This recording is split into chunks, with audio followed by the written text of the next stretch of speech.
হাজার হাজার কোটি টাকা, যেটা 10 গুণ 8 গুণ 6 গুণ বাড়িয়ে বাড়িয়ে তারা লুটপাট করেছে। 8,900 কোটি টাকার পদ্মা সেতু 20% বাড়িয়ে ধরে সেটা 70,000 কোটি টাকা। এটা কি শেখ হাসিনার বাবার টাকা? এটা কি ওবায়দুল কাদেরের বাবার টাকা? কোন আওয়ামী লীগ 500 টাকা দিয়েছে? এই কম্বলের পশম বাঁচলে যেমন কম্বল আর থাকবে না, ঠিক তেমনি আওয়ামী লীগের যদি বাংলাদেশে বিচার করা হয় তাহলে আমার মনে হচ্ছে যে এমপি নির্বাচন করার মতো, উপজেলা নির্বাচন করার মতো, চেয়ারম্যান নির্বাচন করার মতো কোনো লোক থাকার কথা না। বাংলাদেশে আওয়ামী লীগের টপ টু বটম যে শ্রমিক লীগ ভ্যান চালাইতো, তার বাড়িতে একতলা বিল্ডিং এবং তিনি গাড়িতে চলে। হাসিনা ষড়যন্ত্রে লিপ্ত আছে এবং করতেছে, এই জন্য তাদের অবৈধ সম্পদ যারা অর্জন করেছে সেগুলো বাংলাদেশে ফেরত আনা, এবং এই সমস্ত দুষ্কৃতকারী, এই যারা বাংলাদেশের মানুষকে কোনো মূল্যায়ন করতো না, শেখ হাসিনার যে আকাশচুম্বী স্বৈরাচারী, ফেসিবাদ, জালিম, জুলুম, নির্যাতন, মামলা, হামলা, গুম, এটা পৃথিবীতে খুব কম দেশে আছে। এটা সেইখানে স্পষ্টভাবে এই হাসিনাকে এখন আর শেখ হাসিনা বলে না, মানুষ খুনি হাসিনা বলে, নতুবা গণহত্যাকারী হাসিনা বলে। তিনি 3টি স্পষ্টভাবে গণহত্যা করেছেন। আপনার এই সেনা গণহত্যা, যেটা গণহত্যা নামে পরিচিত, আরেকটা করছে মুসলমান গণহত্যা, যেটা হেফাজত গণহত্যা নামে পরিচিত, আরেকটা শেষ মরণ কামড় দিয়ে এই বৈষম্য বিরোধী ছাত্র জনতা গণহত্যা। আজকে দেখলাম বিভিন্ন সময় বিভিন্ন কিছু বললেও আজকে তারা সেটা প্রকাশ করেছেন যে 858 জন নির্মমভাবে শহীদ হয়েছেন এবং 11,551 জন আহত হয়েছেন, যারা খুবই বেশি, এবং হাজার হাজার আহত আছে যারা হয়তো প্রাথমিক চিকিৎসা দিয়ে ভালো হয়েছেন। সেভাবে মনে করেন 1 লক্ষ পাবেন। এই খুনি হাসিনা বা গণহত্যাকারী হাসিনা, গুমকারী হাসিনা, এই মামলাবাজ হাসিনা, এরকম যিনি আছেন তার দল নির্বাচনে আসার কথা অনেকেই বলতে পারে। আপনি প্রশ্ন করেছেন যে বিএনপিও এক সময় বলেছেন, মহাসচিব, আমি স্পষ্টভাবে সেই বক্তব্যটা বারবার শুনেছিলাম ওই সময়, যেহেতু আপনারা ডাকেন বলতে হয়। সেই সময় উনি বলেছিলেন যে আপনার এই বাংলাদেশে গণহত্যাকারী এই নির্যাতন করেছেন, দুর্নীতি করেছেন এবং বাংলাদেশের সকল প্রতিষ্ঠানকে ধ্বংস করেছেন, তাদের আইনের আওতায় আনতে হবে, গ্রেপ্তার করতে হবে, তাদের বিচার হতে হবে। আমরা চাই না কোনো দল নিষিদ্ধ হোক, কোনো দল গণতন্ত্র থেকে ছিটকে পড়ুক, গণতান্ত্রিকভাবে তারা নির্বাচন করবে, এটাই স্বাভাবিক। তাতে মূল বিষয়টা দাঁড়াচ্ছে মির্জা ফখরুল সাহেবের কথায় যে কম্বলের পশম বাঁচলে যেমন কম্বল আর থাকবে না, ঠিক তেমনি আওয়ামী লীগের যদি বাংলাদেশে বিচার করা হয় তাহলে আমার মনে হচ্ছে যে এমপি নির্বাচন করার মতো, উপজেলা নির্বাচন করার মতো, চেয়ারম্যান নির্বাচন করার মতো কোনো লোক থাকার কথা না। বাংলাদেশে আওয়ামী লীগের টপ টু বটম যে শ্রমিক লীগ ভ্যান চালাইতো, তার বাড়িতে একতলা বিল্ডিং এবং তিনি গাড়িতে চলে। এই বিষয়গুলো কিন্তু স্পষ্ট। তাদের দুর্নীতি যদি ঠিকই ধরা হয়, কেউ যদি তাদেরকে সমর্থন না দেয়, কেউ যদি বাঁচাইতে না চায়, আমি মানে বিএনপি বলবো না, জামাত বলবো না, আমি বলবো যে আগে আপনি যে দলেরই হন, ন্যায়ের পক্ষে কথা বলতে হবে, অন্যায়ের বিরুদ্ধে কথা বলতে হবে। সেইটা যদি আপনি বলেন তাহলে বাংলাদেশে আমার মনে হচ্ছে যে পদধারী আওয়ামী লীগ কেউ দুর্নীতির ঊর্ধ্বে নাই। জালিম, জুলুম এবং এই মামলাবাজ, দখলবাজ, ধর্ষণ, আপনি বাংলাদেশে ওদের মতো ধর্ষণ এত কেউ করেনি। এতে মনে করেন কেউ আর থাকার কথা না। তাই আমি মনে করি যে সেই দৃষ্টিকোণ থেকে তাদের নির্বাচন করার অবস্থা থাকে না। তারপরেও আজকে আমি কিছু কিছু বিষয় নিয়ে অবাক হই, হতবাক হই, যে আমি যখন আমার সন্তান সমতুল্য, আমার মেয়ে ব্র্যাক ইউনিভার্সিটিতে ছিল, ছেলে কলেজে পড়ে, তারা আন্দোলন সংগ্রাম করেছে, সেই আন্দোলন সংগ্রাম করে আমি সাথে সাথে আমরাও করেছি এবং বাংলাদেশে অনেক লোকজনই করেছেন, তাই তো এত লোক শহীদ হয়েছে। যেমন আমার বাগেরহাটে 8 জন শহীদ, কালকে আমরা তালিকা করে তাদেরকে ডেকে এনেছিলাম, সেখানে দেখলাম যে 8 জন শহীদ, এরকম অনেক জায়গায় শহীদ হয়েছে। তো সেই শহীদের রক্ত কিন্তু এখনো ভেজা এই রাজপথ, তাদের উপরেই কিন্তু এই উপদেষ্টারা। কিন্তু আমরা দেখলাম যে আজকে অনেক সমন্বয়ক এবং উপদেষ্টা হয়েছে যারা ছাত্র বৈষম্য বিরোধী আন্দোলন করেছে, তারা কিন্তু বলেছিল 1 সপ্তাহের মধ্যে তাদের সম্পদের হিসাব দিবে।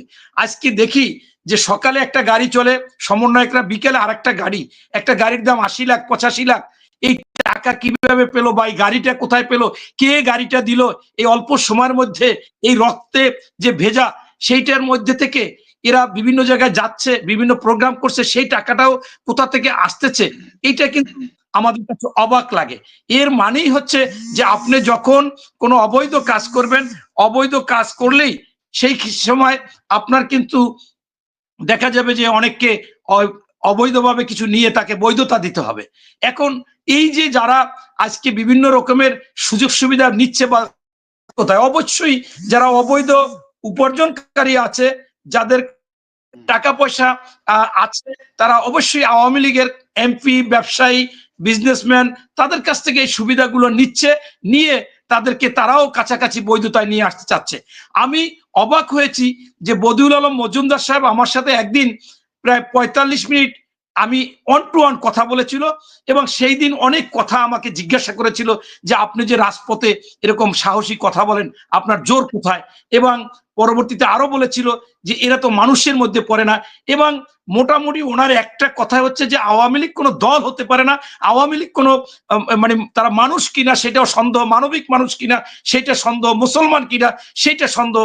আমি আপনাকে একবার বলেছিলাম যে ওনাদের যে ছাদ্দাম ছাত্রলীগের, সে ওর আরেকটা বর্ষা নামে একটা মেয়ের সাথে কথা বলতে বলতে একটা পর্যায়ে বলে ফেলাইছিল যে তুমি একটু মুসলমান হও, মুসলমান হইলে তুমি যে তোমার নানা বাড়ি যে লুকাও, মানুষ দেখবে কেন, যে কিভাবে মুসলমান যে বোরকা পড়লেই তুমি আর মুসলমান হইলা, তোমাকে কেউ দেখলো না। তাই এরকম বদিউল আলম মজুমদার আমার সাথে এরকম বলেছিল যে বিশ্বে এত হিংস্র, এত মনে করেন সন্ত্রাসী, এত মনে করেন স্বৈরাচার, ফ্যাসিস্ট মানে দল হতে পারে না।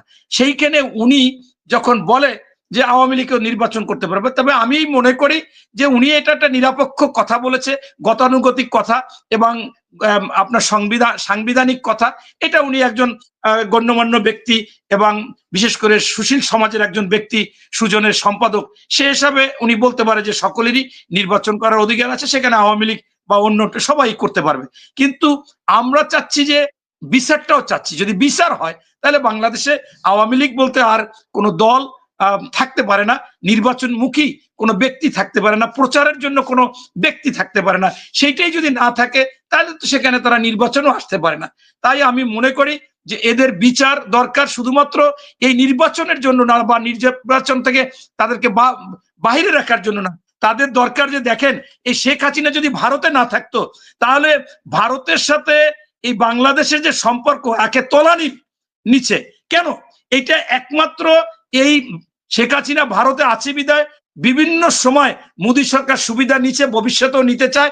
এই নেওয়ার জন্য তাকে তার পক্ষ অবলম্বন করতেছে, একেবারে ন্যাংটা ভাবে নোংরামি করতেছে, এইভাবে কেউ করতে পারে না।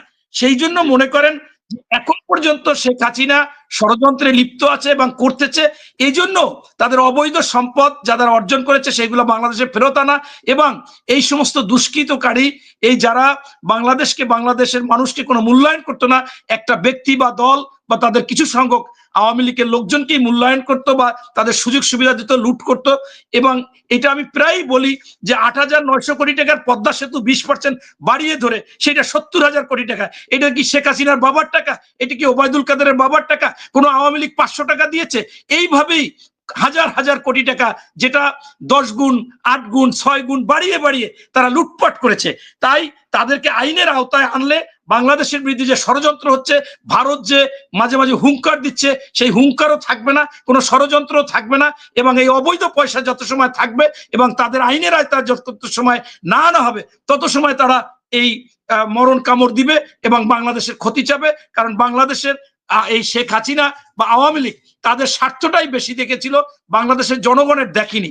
তাই আমি বলবো যে নির্বাচনে আওয়ামী লীগ যদি আইনের আওতায় আসে কোনোভাবেই তারা নির্বাচন করতে পারবে না, এবং তারা তো বিভিন্নভাবে আবেদন করলেও দেখা যাবে তাদের এই সমস্ত কষ্ট থাকলে সেখান থেকে তারা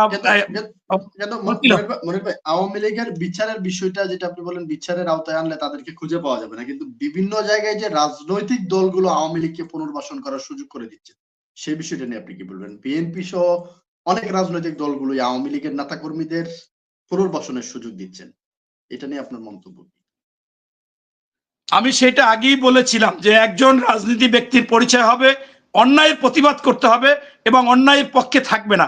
সেইটা বিএনপি বা জামাত বা যে কোনো লোক হোক, আমি মনে করি তাদের এখান থেকে ফিরে আসতে হবে। এটাও একটা অপরাধ, এটাও একটা অন্যায়। এবং আমি আরো আপনাকে স্পষ্ট করি, যারা এই পুনর্বাসনের কাজ করতেছে তারা কিন্তু টাকা পয়সা খাচ্ছে। আপনাকে একটু আগেই বললাম যে অনেক সমন্বয়করা, তারা, আমি অবাক হই যে তাদের কোটি কোটি টাকা খরচ করতেছে, তারা গাড়িতে চলতেছে, সকাল বিকাল ড্রেস চেঞ্জ করতেছে, তারা এই টাকাগুলো পায় কই? ঠিক এরকম যদি বিএনপি হয়, জামাত হয়, তারাও সুযোগ সুবিধা নিচ্ছে, সেখান থেকে অবশ্যই তাদেরকে ফিরে আসার আহ্বান জানাবো।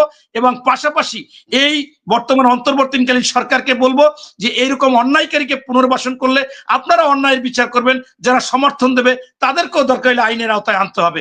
এটাই আমার স্পষ্ট কথা। কারণ এখনো শহীদদের রক্ত এখনো ভেজা, সেই ভেজার উপরে ওনারা এসেছে, অবশ্যই ওনারা ন্যায়ের পক্ষে থাকবে। এবং যারা এই সমস্ত কাজ করবে এরা দালাল, এরা মনে করেন চিটার, যারা পুনর্বাসন করতে যাবে এরা সুবিধাভোগী, এই সুবিধাভোগীদেরও আইনের আওতায় আনতে হবে প্রয়োজনে।